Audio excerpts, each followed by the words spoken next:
avec grand plaisir. Donc aujourd'hui, Bezrat Hachem, on va étudier ce shiur en trois parties. Premièrement, on va voir plusieurs conseils. Qu'est-ce que la Torah nous dit? Comment Korach nous apprend à moins se disputer dans notre alentour, au travail, avec les voisins, à la maison, et un sujet très important. Le deuxième point, on va étudier par rapport à un grand enseignement que Moshe Rabbeinu nous enseigne comment il a été persévérant pour rester en paix avec des gens qui lui faisaient énormément de problèmes. Et finalement, on va finir avec la bracha des Kohanim, Birkat Kohanim. Quel est le sens et quel est le message de la bracha des Kohanim? Tout d'abord, pour résumer un peu le contexte de la paracha, Moshe, dans cette paracha, il est dans une situation difficile. La semaine dernière, il y a eu l'histoire des espions. C'était une histoire tragique, une histoire difficile. Et la génération devra rester dans le désert. Donc Moshe, il n'est pas dans une situation de force.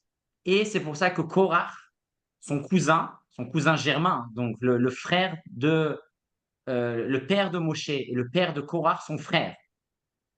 Donc Korach décide de faire une révolte. Il rassemble 250 personnes. Et il dit à Moshe Rabbeinu, je ne comprends pas pourquoi c'est toi qui es le chef et Aaron, ton frère, c'est le Kohen Gadol. Non, je ne suis pas d'accord. Korach, il dit, moi je pense qu'on devrait faire un système où tout le monde est pareil. C'est quoi ça que toi tu es le chef, Aaron, ton frère, c'est le Kohen Gadol? J'aime pas ça. On est tous égaux. En autres termes, Korach, c'est le premier communiste. Il dit que tout le monde doit être pareil. Et ça fait un grand scandale. Et non seulement il dit ça, il dit aussi à son cousin Moshe et à Aaron que lui, en fait, il devrait aussi être Cohen. Korach veut devenir Cohen. Korach veut servir au Mishkan, au sanctuaire.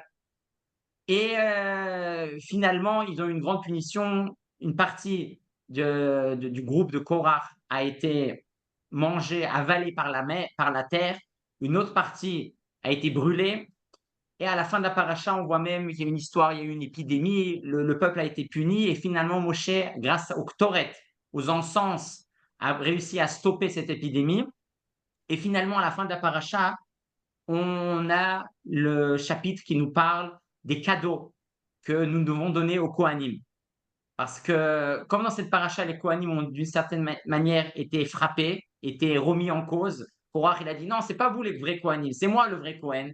Donc, à la fin de la paracha, Hachem, pour les encourager, pour valider comme quoi, oui, les Kohanim, la famille d'Aaron, c'est eux les Kohanim, non seulement c'est eux les Kohanim, mais on va devoir même leur donner des cadeaux. Donc, il y a plusieurs cadeaux qu'on doit leur donner. On doit donner la trouma, c'est 2% du champ qu'on récolte. Donc, à la fin de la paracha, les Kohanim sont même récompensés suite à cette histoire un peu difficile qu'ils ont eue dans la paracha. Donc, on va voir plus tard même que la Gemara utilise l'histoire de Korah comme le symbole de la dispute. Donc, première chose qui est importante par rapport à la dispute, un grand chidouche, un grand point nouveau que dit la chassidoute. Les gens en général, ils croient que si je fais rien, si rien ne se passe, ben je suis en paix. J'ai rien dit de mal, on m'a rien dit de mal, j'ai rien fait de spécial, je suis en paix. S'il y a quelque chose de spécial qui se passe, alors je vais me disputer, je vais être en guerre contre quelqu'un. Mais la Chassidoute dit que c'est exactement le contraire. La Chassidoute dit que la source de toute dispute dans la Kabbalah provient du monde de Tohu. Nous savons il y a deux sortes, il y a deux concepts kabbalistiques qui s'appellent un Tohu et l'autre Tikkun. Tohu, c'est le monde tel qu'il est brut, sans avoir été travaillé. Et la Chassidoute dit que la dispute, la source de la dispute vient du monde de Tohu, c'est-à-dire du monde tel qu'il est brut, sans avoir été travaillé. C'est-à-dire que chaque personne, chaque situation, si elle n'est pas travaillée, si quelqu'un ne travaille pas sur lui, automatiquement, il peut être sûr qu'il va se disputer. Par contre, si quelqu'un ne veut pas se disputer avec son entourage, il devra automatiquement faire un tikkun, faire une réparation. Parce que le niveau de la paix, le niveau du shalom est lié au tikkun, est lié à la réparation. Si je veux être en paix avec quelqu'un, c'est pas en faisant rien. Si je fais rien, je vais me disputer. En gros, par défaut, on est en dispute avec les gens. Si je veux pas être en dispute avec les gens, je dois faire quelque chose de spécial. Donc ça, c'est le premier point qui est très, très important à savoir, que la paix, parce que les gens, des fois, ils croient le contraire. Ils croient qu'il n'y a rien qui se passe, je fais rien, il ne me dit rien, je suis en paix. Non, si on fait rien, on va se disputer. Si on fait un effort, alors on a une chance de ne pas se disputer. Premier point. Deuxième point que nous enseigne Korach, la faute de Korach, le problème de Korach. Korach, son argument, c'était de dire que tout le monde est pareil. Tout le monde est égal, il n'y a pas de différence, tout le monde est pareil. Et la Torah nous dit que c'est exactement à cause de ça que Korach est la source de la dispute. En d'autres termes, si on veut arriver à une dispute, c'est en disant que tout le monde est égal, en disant que tout le monde est pareil, en disant ça, alors que ça a l'air très beau, sur le papier, ça a l'air magnifique, tout le monde est pareil, tout le monde est égal, ça n'a pas l'air quelque chose de négatif. Mais en vérité, si on pense ça, on arrivera automatiquement à la dispute. Parce que pour ne pas se disputer, il faut savoir quelle est sa place. Si je connais ma place, je connais en quoi je suis spécial, alors à ce moment-là, je me sens bien et je ne vais pas commencer à chercher qu'est-ce qui se passe chez les autres. Mais Korah, lui, il disait tout le monde est pareil. Mais en disant tout le monde est pareil, on est sûr de se disputer. C'est pour ça, par exemple, on voit au travail ou n'importe où, dans n'importe quel système, si deux personnes ont le même rôle, c'est sûr qu'on va discuter. Si deux personnes au travail ont le même rôle, ils vont se disputer sans arrêt. Si dans une équipe de travail, on ne veut pas qu'il y ait des disputes, chacun doit voir clairement son poste, qu'est-ce qu'il fait et qu'est-ce qu'il ne fait pas. Et Korah, en disant tout le monde est pareil, il a perdu, il a amené la dispute dans le peuple d'Israël. Et c'est aussi une raison très intéressante que les commentaires par rapport au le sujet de la Havdalah nous expliquent. La Havdalah, on sait que c'est la cérémonie à la fin de Shabbat. On boit du vin, on allume une bougie. Et certains commentaires disent que la Havdalah, c'est le tikkun, c'est la réparation de la famille de Korah. Pourquoi? Parce que Korah, justement, son problème, c'est qu'il ne savait pas faire Havdalah. Korah, il disait tout le monde est pareil, les hommes, les femmes, les Kohanim, les Lévi'im, tout le monde est pareil. En disant ça, on détruit tout le monde. Et c'est pour ça que chaque semaine, samedi soir, qu'on fait la Havdalah, c'est-à-dire on sépare, dans le texte de la Havdalah, on dit on sépare le Shabbat des jours profanes, on sépare Israël des nations, on sépare ce qui est profane de ce qui est saint. Le fait de savoir séparer, on répare la faute de Korah. Mieux que ça, vous connaissez tous bien sûr les psaumes de David, les Teilim, que le roi David a écrit. Et la Gemara nous dit, le Talmud nous dit, que David n'a pas écrit tous les Teilim. David a, oui, instauré, écrit, organisé, mais certains des Teilim, des psaumes qu'il a écrits, sont sous l'inspiration d'autres personnes. La majorité, bien sûr, viennent de David Amelech lui-même, mais certains Teilim viennent, par exemple, de Adam Arishon, Adam, la première personne créée par Hachem, d'autres d'Abraham, d'autres de Moshe. Les 11 psaumes ont été créés par les enfants de Korah. Par exemple, le psaume que nous lisons tous les lundis pendant la tfila de Shacharit le matin, c'est un psaume, Lamnatseach Livne Korah, c'est un psaume qui a été écrit par les enfants de Korah. Parce que la Gemara nous dit, il y a une histoire très spéciale par rapport aux enfants de Korah. C'est écrit comme quoi, quand ils ont été engloutis par la terre, ils ne sont pas tout de suite morts. Ils ont été d'abord au-dessus de l'enfer, au-dessus du Guéhinom. Et là-bas, ils chantaient des chants, ils chantaient ces psaumes, ces 11 psaumes, ces 11 prières. Et si on voit le contenu de ces psaumes que les enfants de Korah ont écrits, on peut s'étonner et on voit qu'ils parlent énormément de la ville de Yerushalayim, de Jérusalem. Pourquoi les enfants de Korah parlent de Jérusalem? Quel rapport? Les commentaires nous disent oui, il y a une raison très logique. Encore une fois, qu'est-ce que Yerushalayim? Qu'est-ce que Jérusalem? C'est la capitale. c'est une ville spéciale. C'est une ville qui est différente des autres. Et encore une fois, Korah et toute sa famille, et dont ses enfants, ne savaient pas faire de différence. Pour eux, tout le monde est pareil. Il n'y a pas de capitale. C'est-à-dire quoi, il y a une capitale? Il y a des villes plus importantes que les autres? Non, ça n'existe pas. Donc, les enfants de Korah, à la fin de leur vie, pour réparer cette révolte qu'ils ont fait, cette révolte communiste qu'ils ont fait, ils priaient, ils louaient Yerushalayim en disant oui, Yerushalayim est spécial. Oui, Yerushalayim est différente. Ça ne veut pas dire forcément qu'il est mieux. Chacun dans sa spécificité est spécial. Et d'ailleurs, c'est la raison aussi pour laquelle, quand Moshe a eu la discussion avec Korah, Moshe lui a dit on attendra demain matin. Demain matin, on aura une réponse. Qui sont les vrais Kohanim? Toi et ton groupe, cher Korah, ou mon frère Aaron et ses enfants? Ils ont attendu la nuit. Et le lendemain matin, Hachem a accepté les ktoret, les encens de Aaron. Et ça, c'était un signe comme quoi Hachem a choisi et a confirmé que les vrais Kohanim sont bien la famille de Aaron. Et Korach, avec ses encens, est resté bête d'une certaine manière. Et Rashi nous explique pourquoi Moshe a dit on va attendre demain matin. On attend la Torah, on n'a pas de temps. Dès que quelqu'un a appris à quelque chose, ça doit arriver tout de suite. Le fait, pourquoi Moshe a dit à quoi? Demain matin, je te dirai. Rashi explique, et le Rabbi aussi explique ça dans l'écouter Sirot, qu'il y avait une raison aussi, une allusion ici, encore une fois, que Moshe veut dire à Korah. Moshe voulait dire à Korah, Korah, tu dois attendre une nuit. Tu dois attendre le passage de de la nuit au matin pour t'expliquer que même dans la création du monde, même le monde a été créé aussi de ce système qu'il y a des différences entre la nuit et le jour. Pas seulement chez les gens, il y a des Kohanim, il y a des Lévi'im, il y a des chefs, il y a Moshe. Pas seulement chez les gens, il y a des différences, mais même dans le monde, même dans le temps, il y a des différences. Il y a le jour et il y a la nuit. On ne peut pas dire le jour et la nuit, c'est pareil. Regarde, dans quelques heures, tu vas voir. Là, là aujourd'hui, on est le soir. Demain matin, il fera nuit. Et donc, encore une fois, c'est pour ça que les commentaires expliquent que Moshe a dit à Korah qu'il devra attendre. Il voulait lui faire ressentir cette différence qu'il y a entre la nuit et le jour, encore une fois, pour lui dire non, Korah, arrête. Arrête de dire que tout le monde est pareil, que tout. Non, chacun est spécial. Et à force de dire que tout le monde est pareil, on va tous se disputer et c'est ce qui est en train de se passer.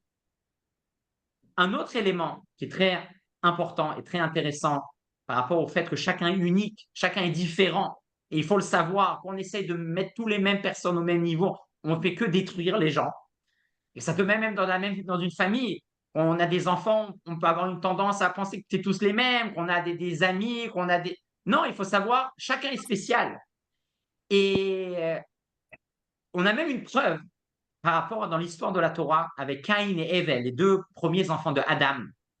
On connaît tous l'histoire comme quoi, on va lire d'ailleurs dans les psukim, comme quoi Caïn et Èvel, les deux enfants de Adam, pardon, ont offert un korban, un sacrifice à Hachem.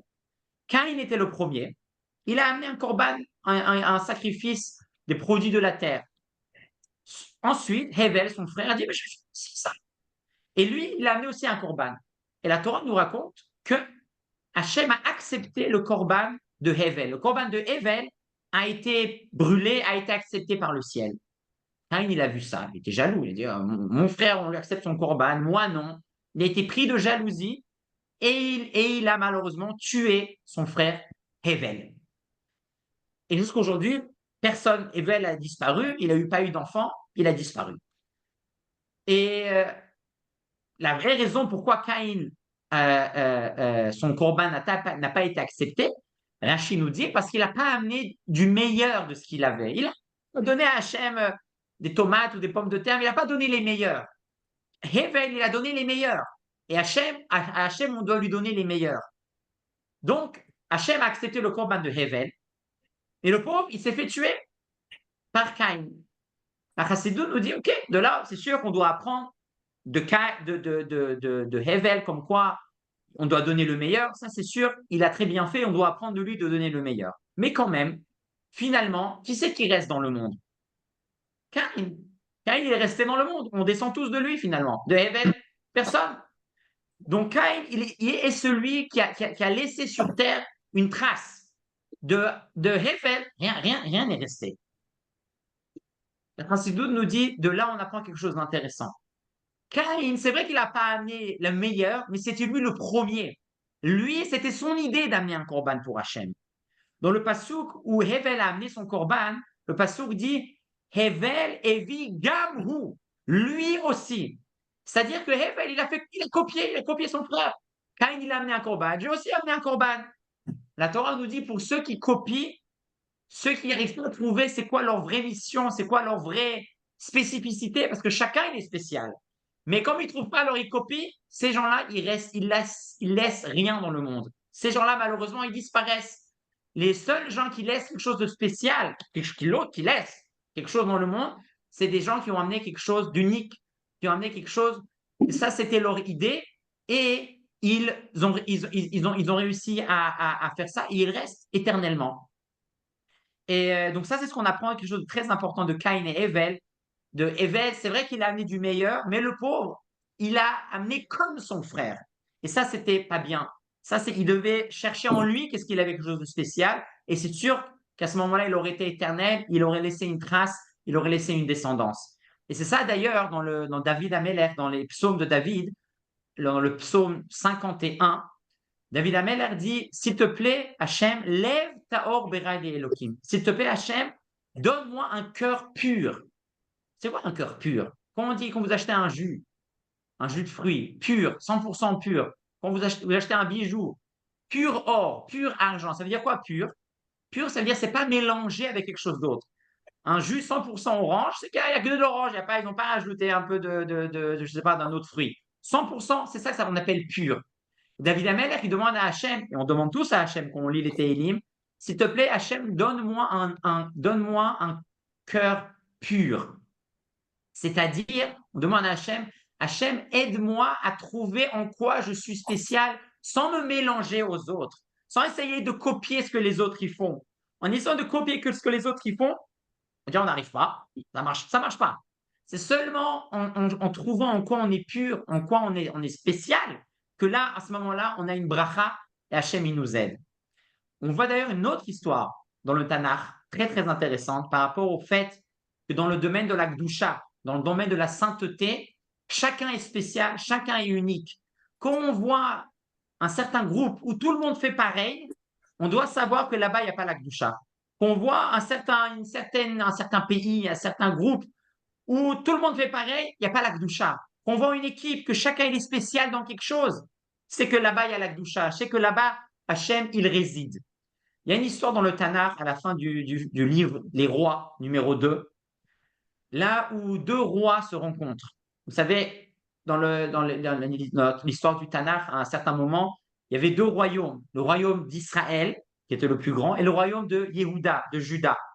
Et chacun avait son roi. Il y avait une séparation entre deux parties dans le peuple juif.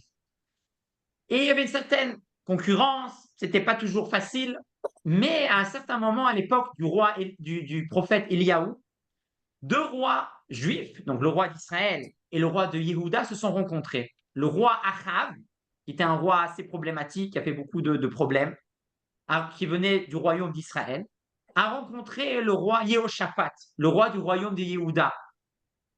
Et c'était une période assez calme, Baruch Hashem, il n'y avait pas de guerre. Et le roi Achav a proposé à son collègue, le roi de Yehuda, une alliance. Une alliance afin de conquérir une ville qui appartenait à Israël à l'époque, mais qui avait été perdue. Une certaine ville qui s'appelle Ramoth Gilad, qui a été perdue, qui a été conquise par des Goïms. Et maintenant que c'était une période calme, le roi Achav a une idée. Il dit, bon, maintenant, il faut qu'on récupère ce qu'on a perdu.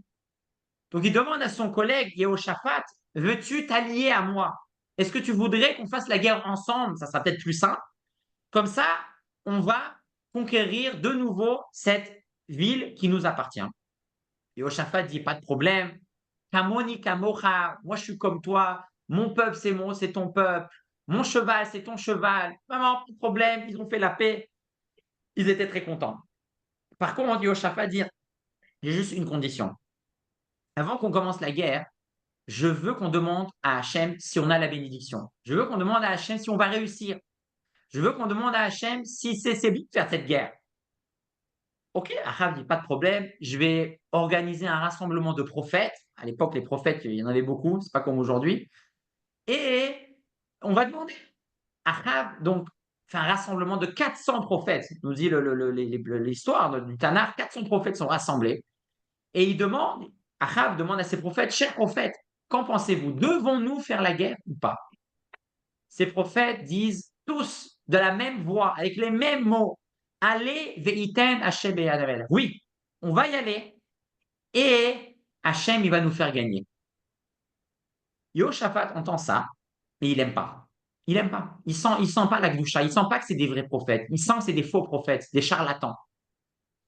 Mais Yehoshaphat est diplomatique. Il ne veut pas dire au roi de Israël, tes prophètes, c'est n'importe quoi. Il lui dit diplomatiquement, peut-être, est-ce que tu connaîtrais un autre prophète, peut-être, à qui on peut demander? Et dans la suite de l'histoire, Achav lui amène un autre prophète. Mais avant le point important de cette histoire, Rachid nous explique, il nous pose la question, mais d'où il sait Yehoshaphat que ces 400 prophètes, c'est des faux prophètes? D'où ça? Rachid nous dit, car Yehoshaphat savait, En shne nevi'im mitnabim belashon echad. Deux prophètes qui sont vrais, qui sont véritables, qui disent vraiment la parole d'Hachem, ce sont des gens qui ne vont jamais dire pareil mot par mot. Peut-être le contenu est pareil, mais chacun doit avoir son style. Si deux prophètes disent pareil, c'est que ce n'est pas des vrais prophètes. C'est qu'Hachem ne réside pas à travers leur bouche. Parce que dans la Kedusha, oui, le message global, c'est le même, c'est la Torah, c'est la vérité. Mais chacun dans la Torah, dans la vérité, doit trouver sa spécificité, son langage, sa manière d'exprimer, sa manière de faire. Et de là, on voit encore une fois quelque chose de très important, que chacun, vraiment, en trouvant chacun sa place, en trouvant chacun sa spécificité, automatiquement, chacun, il se sent bien. Automatiquement, chacun, il est satisfait parce qu'il a vraiment trouvé sa voie. Automatiquement, il ne se disputera pas. Automatiquement, il n'ira pas chercher ailleurs. Il ne regardera pas ce qui se passe chez le voisin parce qu'il est content avec lui-même. Les gens qui se disputent, c'est des gens qui ne sont pas contents avec eux-mêmes. Ils n'ont pas trouvé leur voie. Donc, ils sont tellement mal à l'intérieur qu'ils cherchent à droite, à gauche ce qui se passe. Quelqu'un qui est bien en lui-même, il fait son travail, il regarde à droite, à gauche, il faut aider quelqu'un, mais il n'a pas le temps dans la tête de chercher ce qui se passe à droite, à gauche, et il reste en paix avec tout le monde. Pour passer à la deuxième partie du shiur, on va continuer dans l'histoire de paix. On va parler de Moshe Rabbeinu et du Rabbi. La semaine prochaine, c'est Gimel Tammuz, la Iloula du Rabbi. Et on voit par rapport à Moshe Rabbeinu aussi dans cette paracha quelque chose de très étonnant. On connaît tous, d'une certaine manière, Dathan et Aviram. Dathan et Aviram, c'était deux personnes qui venaient de la tribu de Réhouven, qui se disputent avec Moshe Rabbeinu depuis plus de 60 ans. Depuis que Moshe Rabbeinu avait 20 ans. Le jour où il avait tué un Égyptien parce que cet Égyptien n'était pas correct, deux personnes avaient rapporté à Pharaon que Moshe avait tué cet Égyptien. Et à cause de ça, Moshe a dû fuir. Qui étaient ces deux personnes? Nous dit Rashi, c'était Dathan et Aviram. Donc déjà, le jeune âge de Moshe Rabbeinu, Dathan et Aviram lui font des problèmes. Ensuite, dans l'histoire, Dathan et Aviram continuent à faire des problèmes. Ils ne respectent pas les lois, comme quoi chacun doit prendre une certaine portion de manne, le pain qui descendait du ciel. Ils sont problématiques par rapport à ça. Le Maharal de Prague nous dit même que chacun dans le monde, ça c'est important à savoir, chacun dans le monde, on a une certaine bête noire. C'est comme ça. Hachem a créé à chacun son opposé, celui qui va l'embêter. Il est là, il nous aide il est là pas pour nous, il est là, il a l'air de nous embêter. Mais en fait, grâce à lui, on se développe, grâce à lui, on grandit, mais on a tous une bête noire. Et le Maharal de Prague dit que les bêtes noires de Moshe et Aaron, les deux frères, c'était Nadar Dathan et Aviram. Dathan et Aviram, c'était vraiment le parallèle dans le mal de Moshe et Aaron. Quand même, malgré tout ça, malgré tous ces problèmes, Moshe, dans cette paracha, nous dit la Torah, Vaishlach Moshe likro le Datan vela Aviram. Moshe leur envoie des messagers et il essaye de faire la paix avec eux, il essaye de leur parler, il essaye de s'entendre avec eux. Jusqu'à un point que la Gemara dans la Seret Sanhedrin nous dit que de là on apprend la référence par excellence de ne pas être têtu dans les disputes, de savoir lâcher du lest, de savoir il veut disputer, moi je ne veux pas me disputer avec lui, moi je veux faire la paix. Ce comportement de qui on apprend ça de Moshe Rabbeinu, que malgré que ces personnes-là lui ont fait vraiment la misère toute leur vie, Moshe Rabbeinu quand même, je veux dire, mais il est fou, quand même il essayait de faire la paix avec eux. Et donc de là, la Gemara dit qu'on doit apprendre de ça, comme quoi Moshe Rabbeinu a voulu continuer à chercher à faire la paix. Et la Torah nous dit pourquoi il a fait ça. Il n'était pas fou, Moshe Rabbeinu. Moshe Rabbeinu, en vérité, a vu un potentiel positif chez ces gens-là. Il s'est rappelé que ces gens-là, ils ne sont pas totalement noirs. Personne n'est totalement noir. Il y a dans chacun, même les gens qui sont très problématiques, du bien. Et Moshe Rabbeinu s'est rappelé que la Torah nous dit que Dathan et Aviram en Égypte étaient des policiers. Et un jour, ils ont été chez Paro en disant c'est trop pour les bénis Israël, on ne peut pas continuer comme ça. Ils ont défendu, ils ont essayé de stopper le processus de Pharaon de l'esclavage. Jusqu'à un tel point que même la Torah nous dit que dans la Torah, on voit que à l'histoire de l'ouverture de la mer, la Torah répète 2 fois que la mer a été ouverte. Si vous regardez dans les psukim, et les commentaires nous disent pourquoi.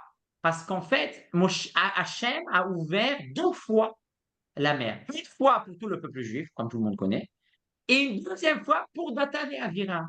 Hachem a ouvert toute la mer que pour ces 2 personnes, grâce au fait qu'ils avaient défendu, ils avaient fait quelque chose de positif pour le peuple juif. Et Moshe s'est rappelé de ça, et comme il a vu du potentiel qu'il y avait en eux, il s'est dit, je ne peux pas les rayer de la liste. Je ne peux pas rester en guerre contre eux, on va essayer encore une fois. Et de là, la Chassidut dit, le Tanya dit qu'en nous, on a tous un Moshe Rabbeinu. En nous, on a tous un Moshe Rabbeinu qui est là. Des fois, il est caché, il faut aller le chercher, c'est pas toujours évident, mais il faut aller le chercher pour rester en bon terme au maximum que possible avec les gens. On va voir à la fin même ce que nous dit par rapport aux Pirkei Avot, un grand enseignement, une technique pratique, comment on peut arriver à ça, parce que des fois, c'est pas pareil, c'est pas facile avec les gens qu'on peut rencontrer dans la vie de tous les jours. Pour continuer et pour clôturer le thème de la paix et contre la dispute, la paix est aussi très liée profondément à la Birkat Kohanim, la bracha des Kohanim. On sait que la bracha des Kohanim se termine par Veyasem lecha shalom. La bracha des Kohanim se termine par ces mots-là. Et le rabbi, dans un Mahamar, il y a environ en 5733, environ 50 ans, 51 ans, le rabbi dans un Mahamar explique tout le thème des birkat de la bracha des Kohanim de manière très très intéressante. Le rabbi tout d'abord pose une question très simple. Normalement, pourquoi on prie tous les jours? À Rosh Hashanah, à Yom Kippour, Dieu il décide de tout ce qui va se passer. On n'arrête pas de dire ça dans le Sidour, dans le Marzor. Pourquoi tous les jours on doit prier? Rosh Hashanah a décidé, ça va arriver. Le rabbi il dit non, c'est pas évident. À Rosh Hashanah, Yom Kippour, c'est vrai, Hachem décide ce qui va se passer, mais ça reste potentiel. Après, pendant toute l'année et 3 fois par jour, il faut prier encore une fois, encore une fois, encore une fois, pour faire descendre cette bracha, pour faire descendre ce potentiel. Et des fois, malheureusement, en route, en chemin, entre Hachem et nous, la route est longue, il y a beaucoup d'étapes. Des fois, ça s'arrête. C'est pour ça qu'on doit redemander pour être sûr que ça va arriver. Et la spécialité de la bracha des Kohanim, en quoi elle est spéciale cette bracha? Cette bracha, elle est spéciale comme quoi ce qu'Hachem il nous donne comme bracha, ça va arriver vite, directement, sans obstacle. Ça, c'est la spécificité des Kohanim. Et d'ailleurs, c'est pour ça que quand Moshe, ils ont fait le test, qui est le vrai Kohen, un des tests aussi qui dit dans la paracha, c'était d'amener un bâton. Chaque tribu devait amener un bâton qui était disposé dans le sanctuaire. Et uniquement le bâton de Aaron a fleuri avec des amandes. Et c'était un signe comme quoi Aaron et sa famille sont les vrais Kohanim. Et les commentaires nous disent pourquoi spécialement des amandes ont fleuri, pourquoi pas un autre fruit, pourquoi pas une autre fleur. Les amandes sont le fruit qui dans leur saison, qui fleurissent, qui grandissent le plus vite, très rapide. J'ai jamais testé, mais si vous essayez d'avoir un amandier, ça pousse apparemment très très vite. Et de là, la Chassidoute dit ça, la vitesse est liée au Kohanim. Parce que les Kohanim, quand ils nous bénissent, ça nous donne une bracha qui ne va pas être stoppée. Elle arrive vite, elle va jusqu'au bout, droit au but, jusqu'à la concrétisation. Et le rabbi continue dans ce Mahamar et il dit même plus que cela. Ok, moi je ne suis pas Kohen, ni je bénis, on n'entend pas forcément Birkat Kohanim. Qu'est-ce qu'on peut apprendre de ça? Le rabbi dit aussi, dans notre vie dans tous les jours, on a aussi un long processus. Des fois, on veut faire quelque chose, on a une idée, on n'arrive pas à concrétiser. On veut, on s'arrête en route. C'est dur d'aller jusqu'au bout de ce qu'on veut. Mais on veut, mais j'arrive pas à aller jusqu'au bout. Qu'est-ce que je fais? C'est comme cette bracha, ce potentiel. On a des fois, Hachem, nous a décidé un potentiel pour nous, mais on n'arrive pas à aller jusqu'au bout. Ça arrive pas concrètement. Qu'est-ce que les Kohanim? C'est quoi leur secret? En quoi on peut faire en sorte que quand je le veux, je ne sais pas moi, je veux arrêter de fumer. Il y a plein de gens qui veulent arrêter de fumer, mais ils arrivent. Il y a plein de gens qui veulent se lever tôt le matin, mais ils veulent vraiment, mais ils n'arrivent pas. On veut tous étudier plus, mais on n'arrive pas forcément. On veut tous être plus sérieux, mais on n'arrive pas forcément. Mais on veut vraiment. Mais pourquoi on n'arrive pas? Dès que ça arrive au concret, il n'y a plus personne. Pourquoi on s'arrête en route? Le rabbi il dit en un mot, le secret pour pouvoir arriver au bout, pour pouvoir concrétiser nos rêves, le ta'anug, le plaisir. Quand quelqu'un il a du plaisir, il fait la chose, il fait un concept, il fait une idée, il fait un thème, juste qu'il a compris que c'est bien. On lui a dit, il a accepté que c'est bien. Quelqu'un qui est dans cette situation, il y a beaucoup de chances qu'il ne va pas arriver jusqu'au bout. Il y a beaucoup de chances qu'en route, il y aura des obstacles, il va s'arrêter. Par contre, c'est quelqu'un, il n'a pas seulement compris intellectuellement, mais il a aussi émotionnellement, il aime ce qu'il a compris. Il est passionné, il a un plaisir dans ça. Là, il sera inarrêtable. Là, il ira jusqu'au bout et même malgré les épreuves, malgré certains problèmes, il ira jusqu'au bout. Et c'est ça la bracha des Kohanim. Et là, ce potentiel d'aller jusqu'au bout, d'aller jusqu'à la concrétisation. Et nous aussi, en faisant, même si on n'est pas des Kohanim, même si on bénit pas les gens dans la Birkat Kohanim, comment dans notre langage on peut traduire cette histoire, ce concept d'aller jusqu'au bout, de réussir à concrétiser nos rêves, concrétiser ce qu'on veut, c'est en étant passionné, en faisant les choses avec plaisir. À ce moment-là, il y a des problèmes, il y a des épreuves, on les voit même plus. On avance, on va jusqu'au bout. Et d'ailleurs, c'est pas pour rien que la bracha des Kohanim se termine par Veyasem lecha shalom. Les Chachamim nous disent, parce que c'est vrai que les Kohanim ils peuvent nous bénir, on va voir la bracha et tout ce qu'il faut. S'il n'y a pas le shalom, s'il n'y a pas la paix à la maison, au travail, et bien à ce moment-là, même si on va avoir les plus grandes brachas, elles ne vont pas rester, elles vont disparaître. C'est pour ça que la Birkat Kohanim se termine par les mots Veyasem lecha shalom.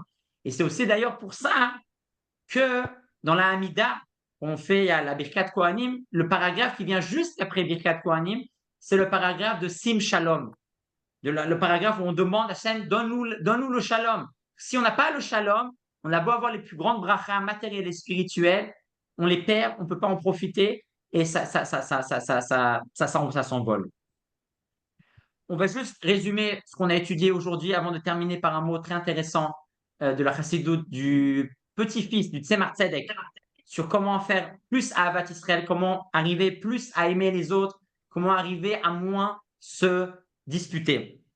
Donc tout d'abord, nous avons étudié aujourd'hui par rapport à la dispute de Korah. Korah est le premier communiste. Il veut mettre tout le monde au même niveau. En mettant tout le monde au même niveau, la seule chose qu'il arrive à faire, c'est se disputer avec tout le monde parce que plus personne sait ce qu'il doit faire, plus personne sent en quoi il est utile. Parce que le shalom, il arrive seulement si moi je crois que je sais tout faire, alors je n'ai besoin de personne. Si par contre je connais mes limites, je sais en quoi je suis bon, en quoi je suis pas bon, à ce moment-là, je sais que j'ai besoin d'un autre. Et je peux m'entendre avec lui. Mais les gens qui croient qu'ils sont Superman, qui croient tout faire, ils ne peuvent pas s'entendre avec les gens parce qu'ils croient qu'ils ont besoin de personne. Korah, il croyait qu'il était tout le monde. Donc, ils ne pouvaient pas s'entendre. Première chose. Deuxième chose, qui est très important à savoir, que le shalom, c'est un travail. On n'arrive pas au shalom en faisant rien. Si on ne se travaille pas sur soi, automatiquement, par défaut, on sera en dispute avec notre entourage. Savoir être unique, savoir être authentique, ne pas copier, ça ne sert à rien de copier, ça ne marche pas de copier ce qu'on voit autour de nous. On doit chercher en soi qu'est-ce qu'on a de spécial et pas avoir peur de l'appliquer, parce que si Hachem nous a créés, ce n'est pas pour copier ce qu'on voit à droite, à gauche, on doit savoir en quoi on est spécial. Et à ce moment-là, aller jusqu'au bout, comme David Ameller demande, ce cœur pur, le lève Tahor. Nous avons ensuite étudié l'histoire de Yehoshaphat et Achav, les deux rois, que Yehoshaphat n'a pas du tout aimé, les 400 prophètes qui disaient pareil. Il a dit, s'ils disent tous pareil, c'est qu'il n'y a pas l'Akdoucha. Ça existe dans le domaine de l'Akdoucha. Personne n'est pareil. Le sujet global, oui, mais dans les détails, dans la manière, il doit avoir quelque chose de spécial chez chacun. Et si ce n'est pas le cas, c'est qu'il n'y a pas l'Akdoucha. Et en effet, c'était des faux prophètes, ces 400 prophètes. La force de Moshe Rabbeinu et du Rabbi et de chacun, du Moshe Rabbeinu qui est en nous, c'est de voir le positif qui est en chacun et ne jamais abandonner, malgré que des fois ça peut faire 60 ans qu'on est en dispute avec quelqu'un et que cette personne, c'est notre bête noire. On doit savoir qu'il ne faut pas s'arrêter, il faut toujours tenter, parce que le shalom est très important, parce que le shalom, c'est ça qui nous fait garder la bracha, c'est ça qui nous fait garder la bracha comme la bracha des Kohanim, qui se termine par Vayasem Lecha Shalom, en étant en paix. C'est là qu'on peut profiter et garder toutes les brachot qu'Hachem nous donne. Et cette bracha des Kohanim nous enseigne aussi le thème d'aller jusqu'au bout, comment on arrive à aller jusqu'au bout de nos projets, comment on ne s'arrête pas en route, comme c'est la bracha des Kohanim. La bracha des Kohanim, c'est la bracha qui nous aide à recevoir ce qui nous a été décidé à Yom Kippour, sans interruption, sans obstacle. C'est le sujet du ta'anoug, du plaisir, quand on fait les choses avec plaisir, automatiquement, on ne s'arrête pas. Parce qu'on aime, on ne s'arrête pas en route, mais bien qu'il y ait des obstacles, il y a toujours des obstacles et c'est normal, mais en ce moment, on ne les voit plus et on arrive jusqu'au bout à concrétiser. Juste pour terminer, les Rabbi Yoshua ben Prachia dans le Pirkei Avot, chapitre 1, Mishnah 6, nous dit une des choses qui est très importante, trois choses, nous enseigne Rabbi Yoshua ben Prachia. Aselecha Rav, on doit avoir un Rav, une référence à qui il va poser des questions lorsqu'on en a. On doit s'acquérir un ami, c'est important d'avoir des amis, vivre tout seul, c'est pas bien, il faut partager nos idées, qu'on a des problèmes, il faut en parler. Et il nous dit, il faut juger tout le monde du côté du mérite, juger les gens positivement. Le rabbi explique comment c'est possible. C'est-à-dire quoi? Il faut être naïf, il faut être bête, il faut se voiler, il ne faut pas regarder la réalité. C'est-à-dire quoi juger les gens positivement? Le rabbi dit, c'est pas pour rien que quand dans cette Mishnah, le rabbi Yoshua ben Prach a dit Ve'e vedan et kol ha-adam. On doit juger toute la personne. Il n'y a pas parce qu'il juge les gens. Toute la personne. Kol ha-adam. En hébreu, kol ha-adam, c'est-à-dire la personne avec tout ce qu'elle veut dire. C'est-à-dire que pour arriver, pour avoir une chance, parce que ce n'est pas facile de juger les gens positivement, il ne faut pas s'arrêter aux détails, il ne faut pas s'arrêter à ses problèmes. Il faut regarder la personne en grand. Si on regarde la personne dans le détail, on va toujours voir des problèmes. Et si on s'arrête dans les détails, les problèmes vont être là. Si par contre je fais un zoom out, je vais en arrière et je vois la personne en global, c'est vrai qu'elle a toujours des problèmes, mais elle a aussi des choses bien. Ça n'existe pas quelqu'un qui est que mal, c'est pas possible. Et à ce moment-là, on peut avoir une chance de rester positif avec les gens, de ne pas se disputer. Et le Tzemar Tzedek, le petit-fils de la Nourazaken, dit quelque chose de très intéressant. Dans la mitzvah d'aimer son prochain, la Torah nous dit, tu aimeras ton prochain comme toi-même. Ve'afta l'ereacha kamocha. Pourquoi il faut aider son prochain comme soi-même? Aider son prochain, c'est quoi cette histoire de comme soi-même? Le Tzemar Tzedek dit, de la même manière qu'avec soi-même, on est très indulgent. On fait plein de problèmes, mais on s'aime, on s'adore. On s'adore soi-même. Bien qu'on fait des problèmes. Pourquoi? Parce qu'on sait qu'on a aussi des qualités et on fait des problèmes, mais on n'a pas que des défauts. Donc le Tzemar Tzedek dit de la même manière qu'avec nous-mêmes, on sait très bien faire la part des choses. On sait très bien qu'on a des problèmes, mais on s'adore quand même parce qu'on a des qualités. Pourquoi pas appliquer aussi ça avec les autres? Les autres aussi, ils ont des problèmes.